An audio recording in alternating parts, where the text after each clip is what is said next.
The sands of time are constantly shifting, burying the past and revealing the future in unexpected ways. We dig through the dunes to find the stories that were meant to be remembered forever. Hit subscribe now and don't let these moments slip away. I didn't scream.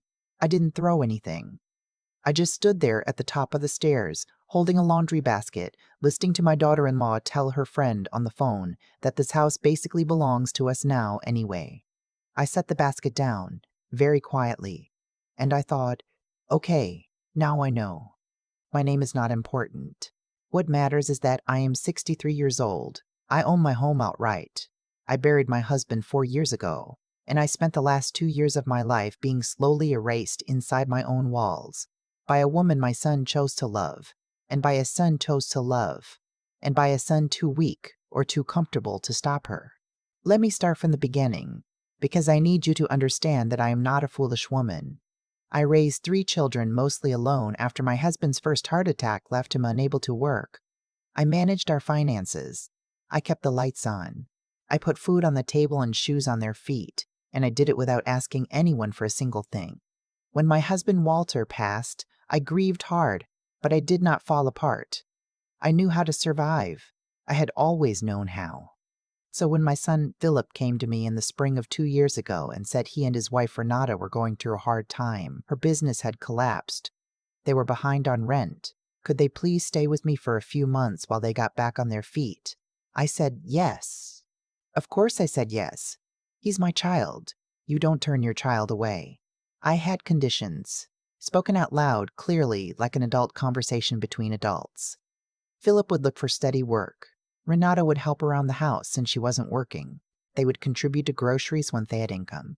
They would stay in the guest room, which meant the room I used for sewing and my computer would remain mine. And in 3 months, maybe 6 at the outside, they would have their own place. Philip nodded at everything. He said, "Of course, Mom. You were saving our lives." Renata smiled and said, "We really appreciate this. We'll be out of your hair before you know it." That was 26 months ago. The first month was fine. Genuinely fine. Renata cooked dinner twice a week. Good food, too. She's a talented cook when she wants to be. And Philip was interviewing and seemed hopeful. I thought, this is going to be okay. Families pull together. That's what we do. The second month, I noticed small things. Renata rearranging my kitchen, not reorganizing it with me, not asking, just moving things. I'd reach for the coffee where I'd kept it for 11 years and it would be somewhere else. I'd open the cabinet for my good mixing bowls and find them on a different shelf. Small things. I told myself it didn't matter. Maybe her system made more sense. Maybe I was being rigid. By month 3, Philip had taken a job. Not in his field, but work is work, and I was proud of him for not being too proud. Renata, however, did not look for work. When I asked gently about it, she said her resume needed updating. She was being selective, the market was tough. All reasonable things to say once. She said them every time for the next 18 months.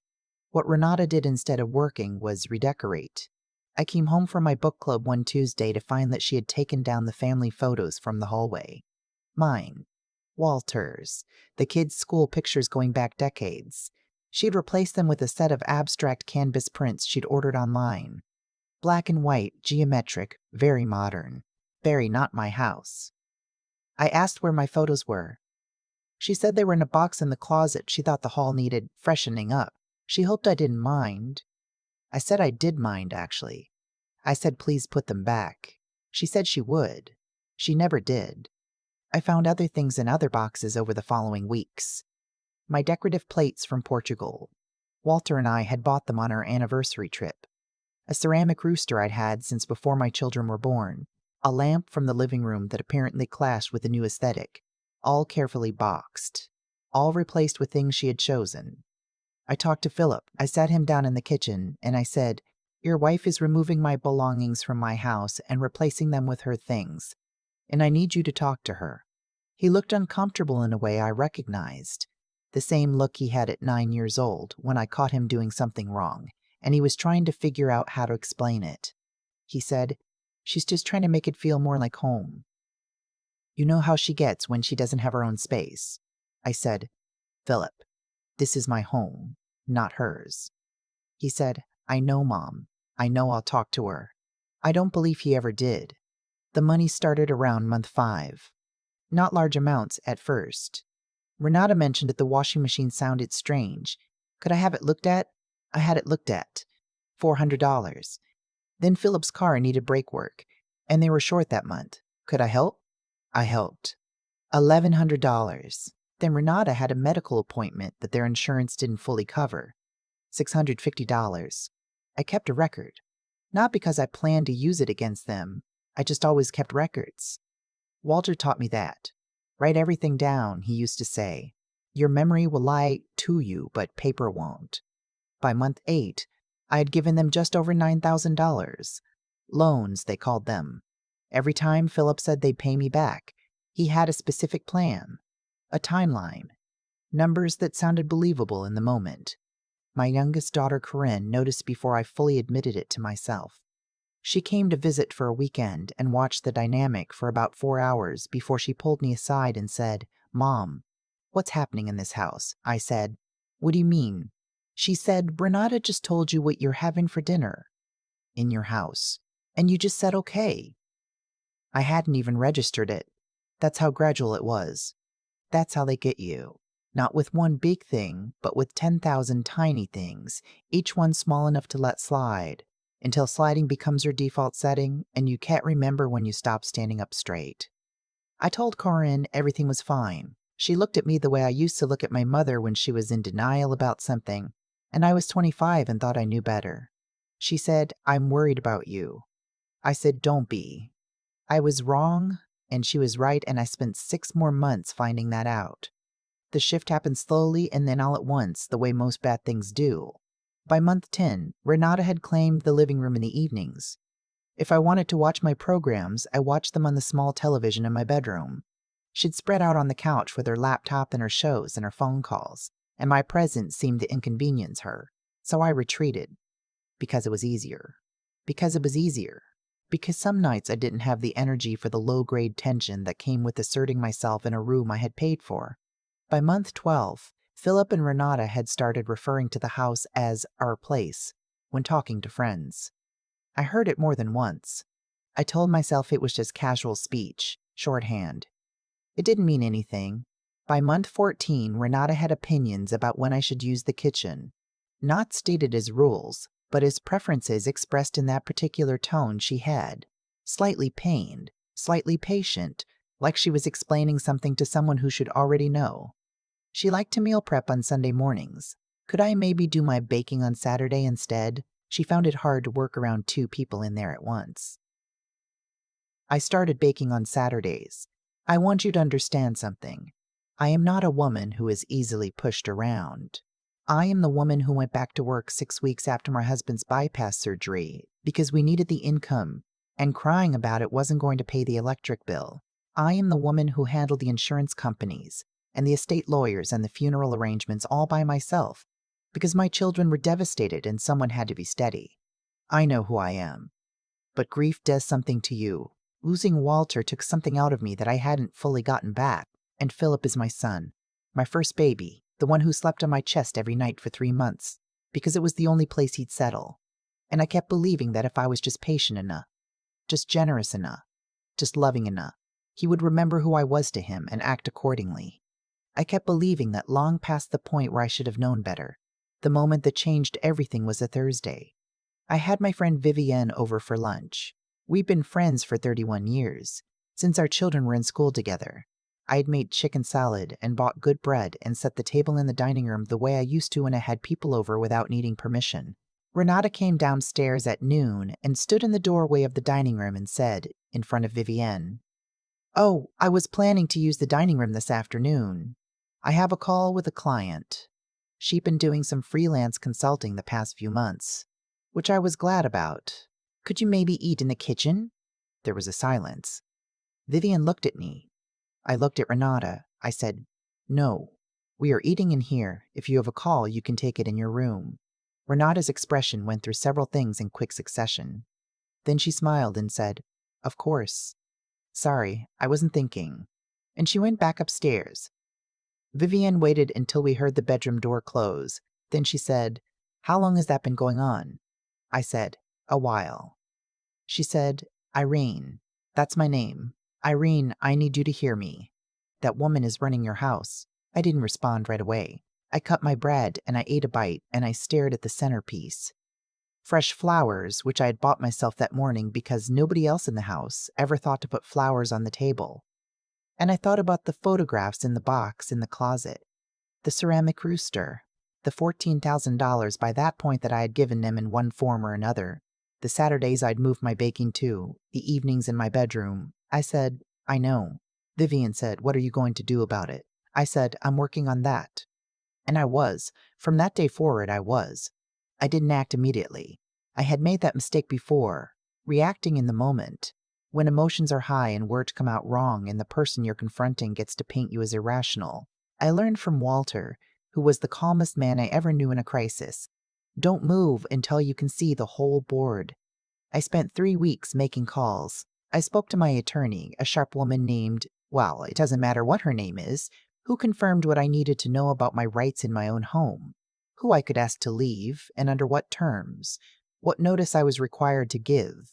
I was not in a state with complicated squatter protections. I was in a position of total legal authority over my own property. I had simply forgotten that. I organized my financial records, every transfer, every time I paid for something. I found the text messages where Philip had called them loans and promised repayment. I wasn't planning to sue my son. I just needed to remember what was real. I needed the paper to tell me the truth, since my memory, as Walter warned, had started making excuses for people I loved. I called Corinne. I told her what I was planning. She cried a little and said, finally, Mom. She said she'd come up the following weekend and would be there when I had the conversation. I told her I didn't need backup. She said, I know you don't need it. I want to be there. I let her come. The conversation happened on a Saturday. Corinne was in the kitchen making coffee, present but not hovering. I asked Philip and Renata to sit down with me in the living room.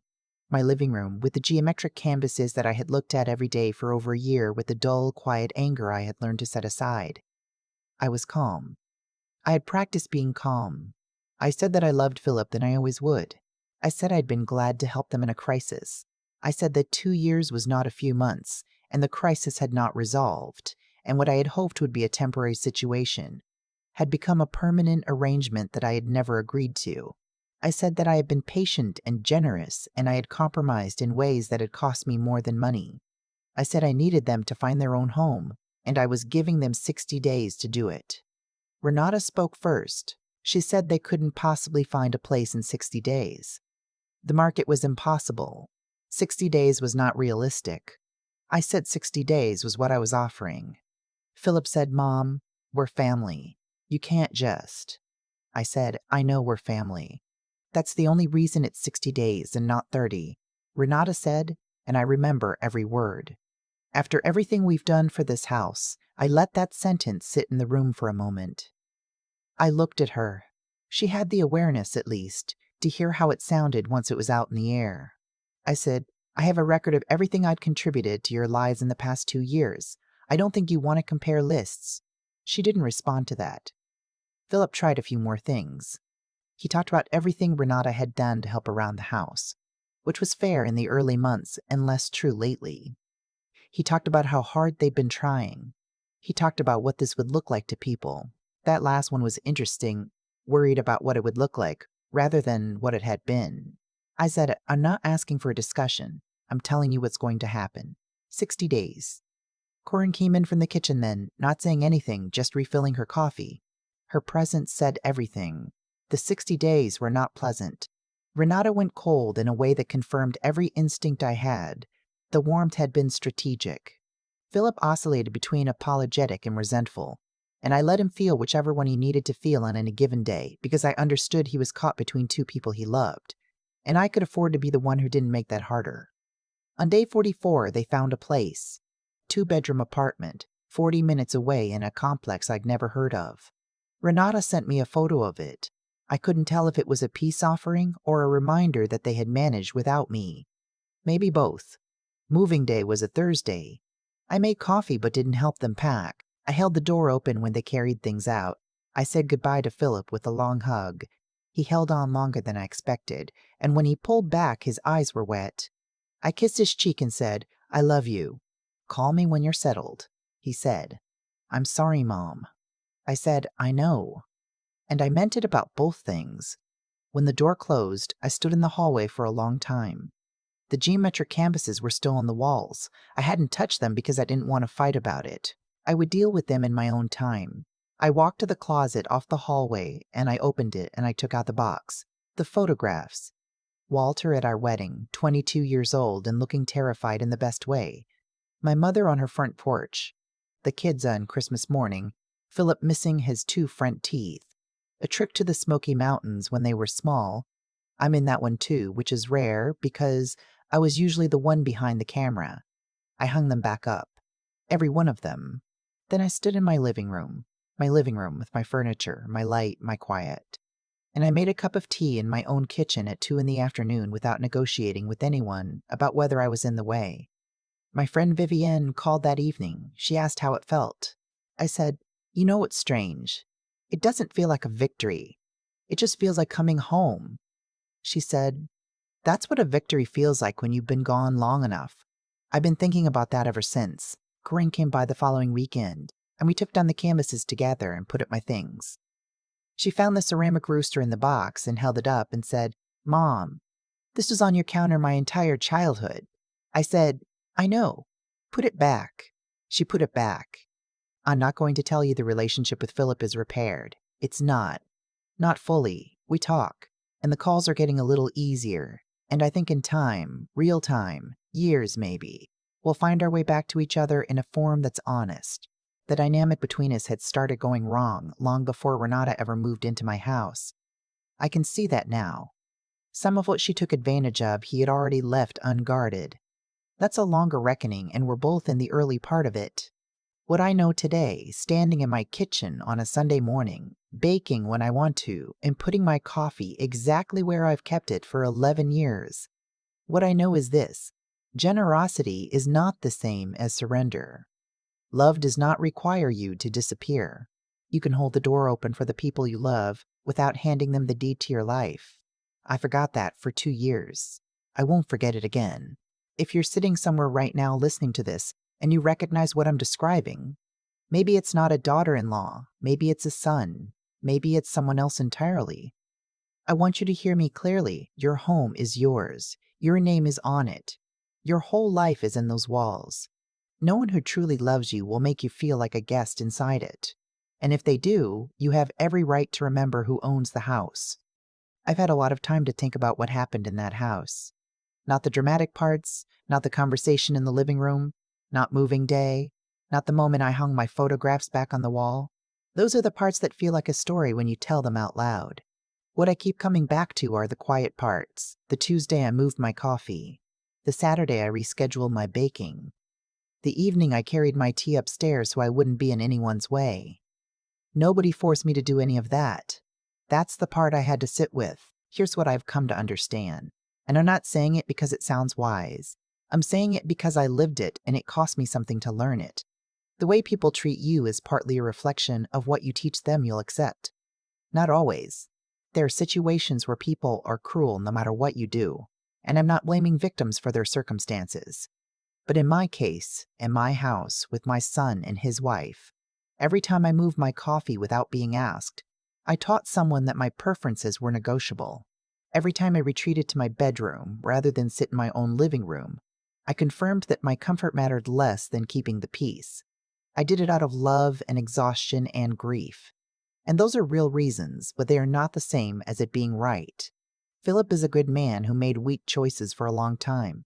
I raised him, so I've thought hard about my role in that. You can love your children so completely that you accidentally teach them you have no needs of your own. I think I did some of that. I was the steady one, the capable one, the one who handled everything. And somewhere along the way that became a permission slip for the people in my life to let me keep handling everything, forever, without asking if I was all right. Renata understood that about me before I did. That's the thing about people who take advantage of generosity. They have a talent for identifying it. She saw a woman who would swallow discomfort to preserve harmony, and she used it.